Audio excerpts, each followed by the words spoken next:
На самом деле канцтовары – это очень востребованные вещи. Они нужны ребенку, начиная фактически чуть ли не с первых дней его жизни.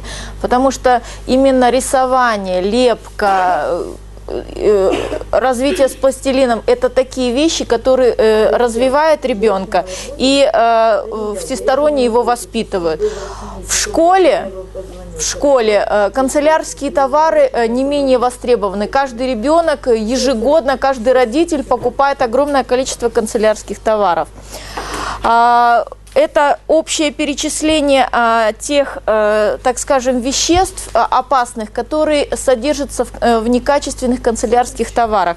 Это у нас и фенол, формальдегид. Я перечислю в основном стирол, да, бензол, толуол, ацетон, сурьма, винилхлорид, метанол, кадмий, свинец, мышьяк, хром и другие элементы. Что касается пластилина. Пластилин – это такая масса, которая очень, в принципе, нравится детям. И как можно выбрать пластилин? Если пластилин вот прям вот такого ярко-яркого, ядовитого цвета, есть очень много таких упаковок у нас на рынке Дурдой, да, например, я видела, то, соответственно, чем ярче краска, тем, соответственно, он более ядовит, потому что в него входит опять-таки фенол.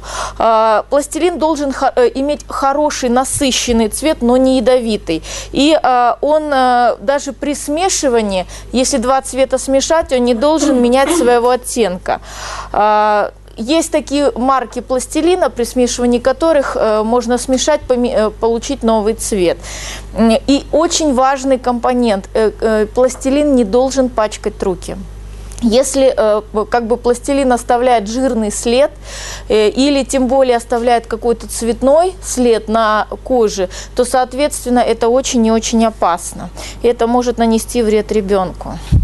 Пластилин должен быть умеренно мягким, но он не должен таять в руках. Но тут немножко другой компонент.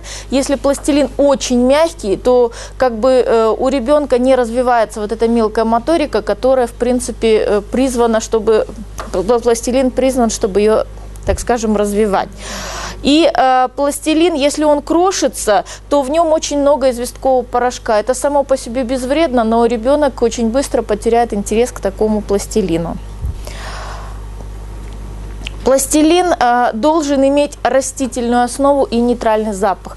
Если взять, вот даже на рынке вы выбираете пластилин, поднесите его к носу. Если он источает какой-то неприятный, какой-то химический, специфический запах, то лучше от такой покупки отказаться. Если нефтяной запах, то это говорит о наличии в пластилине некоторых аллергенов. Сейчас очень много пластилина выпускается с различными вкусами. Вкус клубники, вкус лимона, запах вот этот. Чем это опасно? Что именно маленькие дети, они это могут попробовать на вкус, потому что вкусовые ощущения у них вырабатываются. И очень важно не перепутать пластилин с токсичной пластикой. Она очень часто продается рядом с таким же пластилином. Она очень похожа, но ее вообще категорически нельзя давать детям до 7 лет. Потому что пластика содержит загуститель, растворитель, краситель и размягченную пластмассу. Эти химические вещества, попадая в организм ребенка через кожу или при вдохе, могут вызвать отравление у ребенка. У нас пластика продается в свободной продаже. Называется пластика. У нас очень часто названия на непонятных языках, поэтому... Вот знаете, сейчас продается, я просто покупала, имела такой грех, в таких пакетиках, когда там осьминожки, рыбки снаружи, и они одного цвета, и это даже не пластилин. И вот из него делаешь, например, розу мы делали, да, детишки, и они засыхают. Это что, это тоже вредное, да? Нет, есть определенные виды, да, вот то, что вы покупали, у меня тоже у ребенка это есть, с российской марки, там тоже он, получается, размягчается при нагревании, я не помню, сколько он стоит, он размягчается при нагревании, потом он засыхает, да. Вот, но есть обязательно, вот просто нам привезли вот эту массу, она имела сертификат из России, нам просто подарили. Что продается у нас здесь, я как бы, честно говоря, сказать не могу. Да. Ну там этот сертификат знак был. Не, ну, знаете, в типографии я вам могу все, что угодно написать, все, что вам понравится. Да. Нам это так понравилось, просто лепишь, и оно засыхает, и вот как память остается. Понятно. Ну вот именно вот эту пластику вообще не рекомендуют использовать детям до 7 лет. Это как рекомендация. Следующий канцелярский товар, который также очень-очень популярен, это ластик. В школе без него не обходится ни один урок. На самом деле. Какие тут рекомендации? Опять-таки, если он яркий, если он имеет какой-то аромат, это говорит о том, что в нем находится большое количество химически опасных красителей и ароматизаторов. Более того, как показывает практика, именно вот такие экземпляры, они очень плохо справляются со своими прямыми функциями. Они очень плохо стирают карандаш или ручку. И, соответственно, они могут оставлять на бумаге грязные следы своего же этого цвета, да, размазывать, и сами по себе они крошатся и ломаются. Лучше всего покупать нейтральный, да, неяркий ластик из каучука без запаха. Резиной, да, которая пахнет? Которые вообще не пахнут, которые вот не имеют запаха. Это очень-очень как бы важно. Если жесткий карандаш, то там ластик должен быть более жесткий, соответственно. На самом ластике, на хорошем ластике пишется обозначение, для какого вида карандашей он используется. И, соответственно, в более жесткий ластик добавляют специальный амбразивный порошок, поэтому им можно стирать даже ручку. А более мягкие резинки предназначены именно для мягких карандашей. Опять-таки, ластик не должен оставлять никаких следов на бумаге, и, соответственно, он должен быть мягким. Карандаши. Карандашами дети пользуются с очень и очень раннего возраста, поэтому к выбору карандашей следует относиться очень и очень скрупулезно. Современные карандаши делятся по степени как бы твердости. Это, например, HB или TM, да, русский. Соответственно, даже очень мягкий стержень, например, 4М или 5М, не должен крошиться. Если стержень крошится, то это признак, признак низкого содержания графита и высокой концентрации красящих добавок. И большинство таких веществ небезопасно для здоровья, потому что это еще чем опасно? Когда ребенок рисует, он очень часто слюнявит карандаш. И именно вот это соприкосновение через слюну увеличивается количество попадания ядовитых веществ в организм ребенка. Цвет карандаша зависит от его пигмента, который вводится в грифель при производстве. И опять-таки ядовитые цвета карандашей покупать не стоит. Они могут быть токсичны, а во-вторых, они просто-напросто отвлекают ребенка во время занятий. И более того, эти пигменты могут содержать соли тяжелых металлов. Грифель самих карандашей должен быть равен 3 мм. Если это так, то это говорит о том, что он хорошо оцентрован и не ломается, устойчив к определенным нагрузкам. Существует два типа грифелей. Это восковые, в таких как раз-таки содержатся вредные органические растворители, и водорастворимые, они более безопасны. Вот отличить их очень легко. Если, к примеру, намочить, да, небольшой кусок бумаги, даже на рынке, когда вы можете небольшой кусочек бумаги, то же самое наслюнявить и провести вот этим карандашом. Восковой карандаш оставит легко заметный след, а вот водорастворимый оставит четкую линию. И, соответственно, выбирать надо водорастворимые. На корпусе карандаша не должен быть заметен шов от склеивания. Если заметен шов от склеивания, это говорит о низком качестве данной продукции. И опять-таки совет родителям и бабушкам, дедушкам. Если вы покупаете карандаши, самые лучшие, если они трехгранные. Это как бы улучшает развитие ребенка мелкой моторики. Нет, лучше всего трехгранные. Сейчас такие карандаши в широком ассортименте представлены. Лучше всего трехгранные именно вот на рынке нашей страны. И опять-таки нельзя покупать карандаши, покрытые лаком, которые имеют специфический запах. И это еще опасно чем? Во-первых, такие краски токсичны, а потом этот лак отслаивается, и кусочки этого лака легко могут попасть в рот ребенка. Опять-таки может привести к нежелательным последствиям. Чтобы обезопасить ребенка от контакта с некачественным товаром, нужно читать упаковку. Аня писала по поводу упаковки. Так, вот смотрите, есть вот так вот пишется. С, Е. На самом деле должно быть написано вот так вот. Наоборот. Вот тут, вот если близко расположены между собой вот эти значки, это говорит о том, что это просто подделка китайская. Вот эти буквы, вот эти значки должны быть расположены на некотором расстоянии.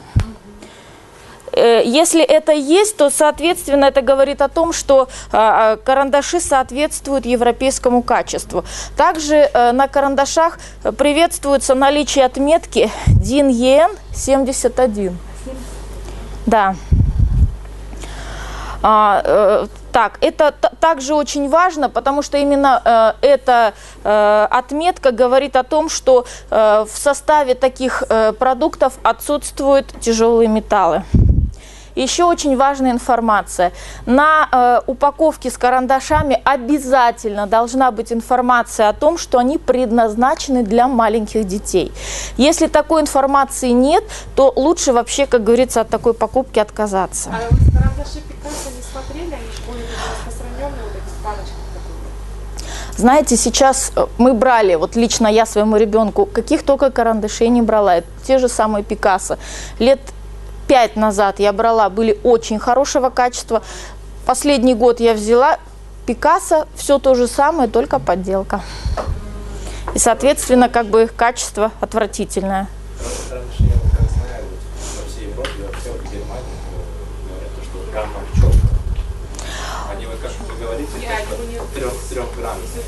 Ну, трехгранные, да, это просто рекомендуется. Они толстые, у нас тоже и толстые. Вот я, как говорится, тоже родитель, который попробовал все на своем ребенке. А сейчас продаются французские карандаши. Раньше были Кофенор, самые классные карандаши, поверьте. Как они были, так и остались. Лучшие в мире. Я сейчас не могу сказать о марке Кофенор. карандашей, которые хорошие, потому что, опять-таки, если... Где Великий Советский Союз? Когда? Ёлки-палки. Ну, тогда мы не задумывались. Тогда мы шли в магазин и знали, что мы купим качественный товар, предназначенный для детей. 50 ценов. Сказали французские, бегала все эти. Сказали. Это же не значит. Нет, ну там, нет, имеется в виду, что они безопасны, то подготовительно, куда находятся, сказали, и что они мягкие. Ну, как вот, трехгранные, вот супер-пупер. И германские сказали, и французские. Германские не нашла никакие. Вот французские нашла. Ну, качество, знаете, вот, не яркие карандаши, я так понимаю, значит, Тяжело, да? Нет, красить, как советские, помните, мы в советское время так сидели тоже? Радуга. Наверное, хорошие. Ничего не могу сказать, не видела лично. Да. Угу. Теперь я хотела бы обратить ваше внимание на, опять-таки, любимый, так скажем, продукт наших детей – это фломастеры. Дети очень часто любят, именно предпочитают даже некоторые дети фломастеры карандашам, потому что они оставляют более яркий, так скажем, след, и, соответственно, картинки кажутся намного ярче. Опять-таки, фломастеры – это скоропортящийся продукт. Обязательно на упаковке фломастера нужно обращать на сроки годности этих фломастеров. Если фломастеры просрочены, ни в коем случае нельзя рекомендовать ребенку использовать такие фломастеры. Также фломастер как бы не рекомендуется. Это очень часто используемая практика. Вот высох, да, к примеру, фломастер плохо пишет, долили туда какую-то спиртосодержащую жидкость, фломастер снова записал. Как бы это тоже очень-очень нежелательно на самом деле. Стержень фломастера должен быть на водной основе. Вот именно такие фломастеры, они безопасны. На упаковке производитель обычно указывает, что фломастеры на водной основе. Это может как бы чернила на водной основе на русском языке, либо на английском это будет water-based, да, как бы водная основа. Они быстрее выцветают на бумаге, но они не токсичны, эти фломастеры. Спиртовая основа, ее очень легко распознать. Она имеет резкий запах. Можно просто понюхать этот фломастер и уже как бы сделать выводы. Они нежелательны для ребенка. Опять-таки, что очень важно, нужно проверять, чтобы фломастеры, в любом случае, когда дети рисуют фломастерами, на коже остаются следы от этих фломастеров. Очень хорошо, если эти следы легко, так скажем, вымываются. Если этого не происходит, то, соответственно, такими фломастерами пользоваться ребенку нельзя. Это может нанести ему вред. Как можно проверить? Можно попробовать нарисовать на собственной руке, да, что-нибудь фломастером и стереть при помощи обычной слюны. Это то, что мы можем сделать в момент покупки. Опять-таки, самые едкие экземпляры, которые не стираются на спиртовой основе. А можно вопрос задать вот, по поводу спиртовой? Вот есть вот, как они называются? Вот, ну, нажимаешь и руки чистишь. Да, да. Детям пользоваться, вот я детские покупали, и вот, как бы, они что же не спиртовые? Антисептические, если они предназначены для детей, то пользоваться ими нужно, потому что вы убиваете микробы на руке вашего ребенка. Зачем такие заморочки? Ну, просто выловить. Нет, ну когда на улице куда-то приходим, например. Там, да, можно пользоваться, если написано «для детей». Да. Так, отличие вот именно фломастера от маркера. Где-то пишут маркер, где-то фломастер. но мне кажется, как бы отличие может в самой форме и в предназначении, потому что те же самые маркеры, вот насколько вот я знаю, они имеют более такой широкий, так скажем, широкую линию оставляют, да. Да, а все то же самое. Опять-таки, пишущий стержень должен быть изготовлен из фетра или лавсана. На упаковке качественных фломастеров обязательно указывается материал, из которого изготовлен. Если стержень фломастера ворсится, то это просто говорит о том, что фломастер некачественный, и он, соответственно, прослужит недолго. И еще ну, соответственно, дети не будут писать тем фломастером, если при надавливании он проваливается в корпус. Это понятно. Самое важное, что надо знать всем взрослым. Обратите внимание при покупке фломастеров на колпачок. Это очень и очень важно. Что должно быть? Значит, вот эти колпачки, они должны иметь отверстие для вентиляции. Это доказано уже как бы Всемирной организацией здравоохранения, это рекомендовано. Почему это происходит? Колпачок – это та, так скажем, штучка, которую очень часто дети берут в рот. И очень часто происходит так, что они просто-напросто заглатывают. И если вот эти есть вентиляционные вот эти отверстия, именно они помогают ребенку не задохнуться до приезда скорой. Поэтому это очень и очень важный момент, на который нужно обращать внимание.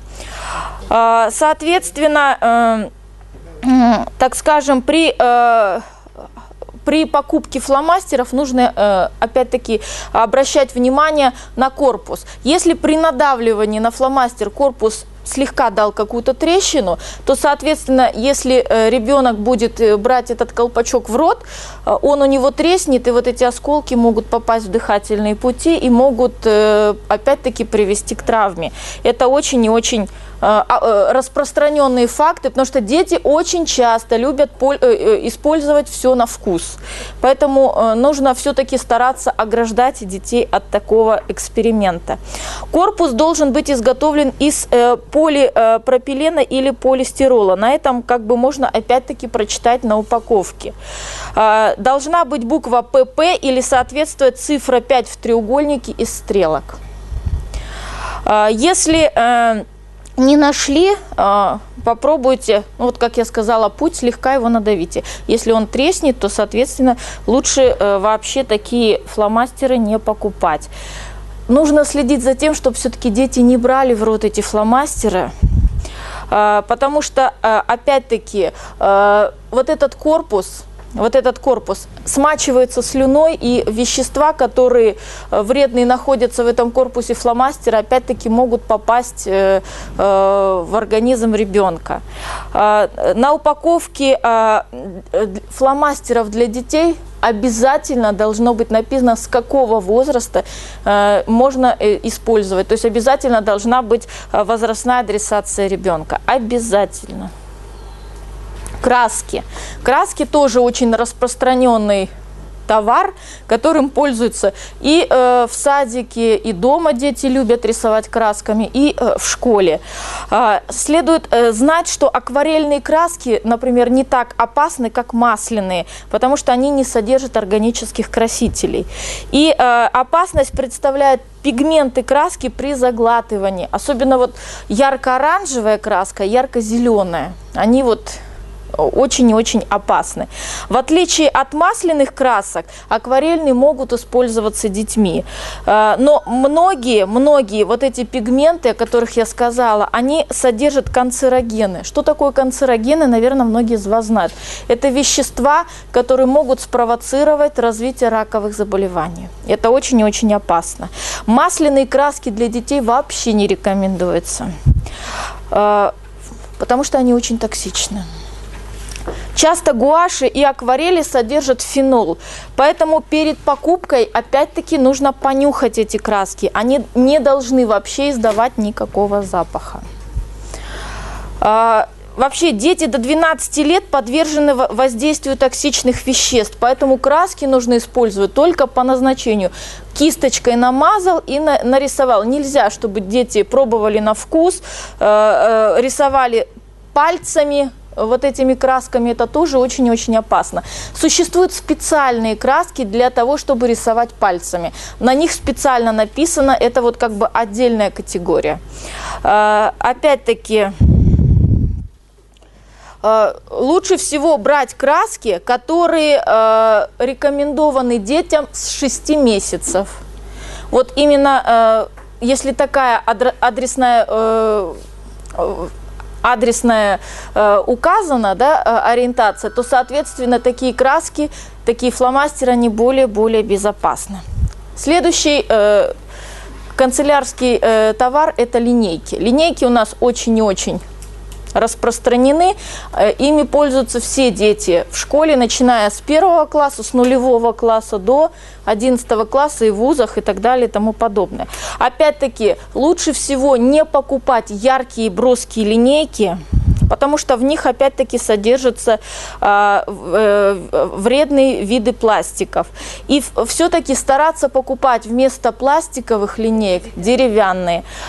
Еще существуют металлические линейки. Ну вот, например, у меня ребенок учится в 4 классе, нам запретили, потому что эти металлические линейки становятся орудием нанесения телесных повреждений детям, потому что дети машут этими линейками, и очень часто, они же острые края у этих линеек, очень часто бровь рассекали, лицо резали, все что угодно этими линейками, так скажем, может произойти. Поэтому не рекомендуется использовать металлические линейки. Ручки. Для школьника предпочтительна обычная шариковая ручка. Однако во многих ручках можно найти такое опасное соединение, как толуол. Это вещество 4 класса опасности. Оно особенно ядовитым может оказаться для тех, кто любит погрызть ручку, а таких у нас немало. Со слюной опасные вещества опять-таки могут попасть в желудок и вызвать раздражение, спровоцировать аллергические реакции. Поэтому, если вы выбираете ручку, выбрать лучше ручку из прозрачного пластика, потому что она является более безопасной. Опять-таки, добавление каких-либо красящих веществ, она делает ручку более, так скажем, вредной. И, соответственно, тут уже для удобства желательно, чтобы в 2 сантиметрах от кончика ручки была резиновая вставка. Ну, вот как, например, да, вот на ручке. Потому что если вот такой вставки не будет, то ребенок может просто себе натереть мозоли, да. Ну вот. И еще надо обращать внимание на шарик.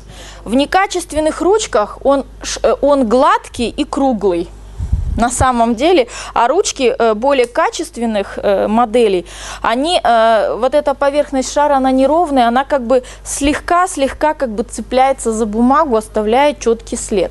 Это вот говорит о степени выбора ручки. Если ручка легкая, то ребенок вынужден больше надавливать своим весом, чтобы получались какие-то элементы, и, соответственно, он быстрее устанет. Поэтому ручка должна быть тяжелая. К сожалению, вот эти наши ручки, они не такие тяжелые, как хотелось бы. Не рекомендуется покупать для учеников ароматические ручки. Этих ручек у нас в продаже огромное множество.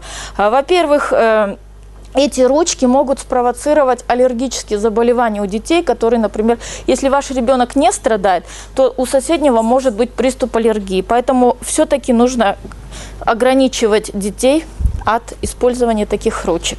Тетради. Обычно выбор тетради начинается с обложки. В России провели исследование, что касается обложки, но там психологический фактор. Сейчас на обложках печатают различные иллюстрации, и в России выявили как бы линейку тетрадей, на которых изображены какие-то непонятные фигуры, которые в результате могут даже довести ребенка до самоубийства.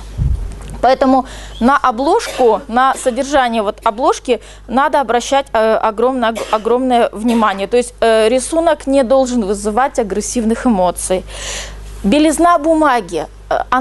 Значит, бумага не должна сверкать, она не должна превышать 70-80% белизны, иначе она будет резать глаза. И опять-таки, если будет слишком бледная, если будет желтоватая бумага, это опять-таки очень негативно может сказаться на зрении ребенка. Еще блестящая белая бумага опасна тем, что ее отбеливают специальными веществами, которые опять-таки негативно могут оказать влияние на здоровье человека. Оптимальный цвет – это цвет такого приятного топленого молока, то есть цвет должен быть приятный для глаз. И опять-таки не меньшее значение нужно придавать линиям в тетради. Если слишком яркие контрастные линии, то это будет отвлекать ребенка и, соответственно, могут привести к проблемам со зрением. Выбирать нужно тетрадь, где будут четкие линии, но не такие яркие. Если линии будут слегка, так скажем, размазаны, то это тоже будет влиять на зрение ребенка. Что касается книг, на самом деле нужно следить за тем, чтобы книги были изготовлены типографским способом качественным, потому что некачественные книги, они, как правило, на 200-300 грамм тяжелее, и как вот уже тут прозвучало мнение, если эти 300 грамм добавить, к примеру, 7 книг, которые носит в себе пятиклассник, да, то есть вес портфеля очень-очень увеличится в весе. Лучше, что касается теперь пленка для книг. Пленка для книг не должна быть цветной, она должна быть прозрачной, и она не должна иметь никаких специфических запахов. Так, и теперь общие выводы. Давайте подведем итоги, как же все-таки следует выбирать канцелярские товары.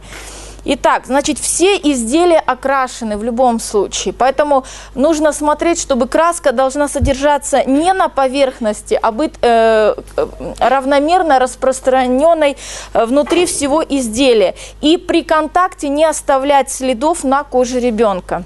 Запах. Никакие изделия не должны пахнуть. Если от них исходит какой-то специфический запах, то от них выделяются специфические химические вещества, которые могут оказать негативное влияние на ребенка. На каждом товаре должен быть указан срок годности. И цифры должны быть четкими, а не расплывающимися. Возрастные ограничения. Все принадлежности должны быть предназначены для маленьких детей. В идеале у каждого товара должен быть сертификат качества, подтверждающий его безопасность. Хотелось бы добавить, что к выбору стоит относиться очень серьезно, потому что именно здоровье наших детей в наших руках. Все, спасибо вам за внимание. Какой здесь?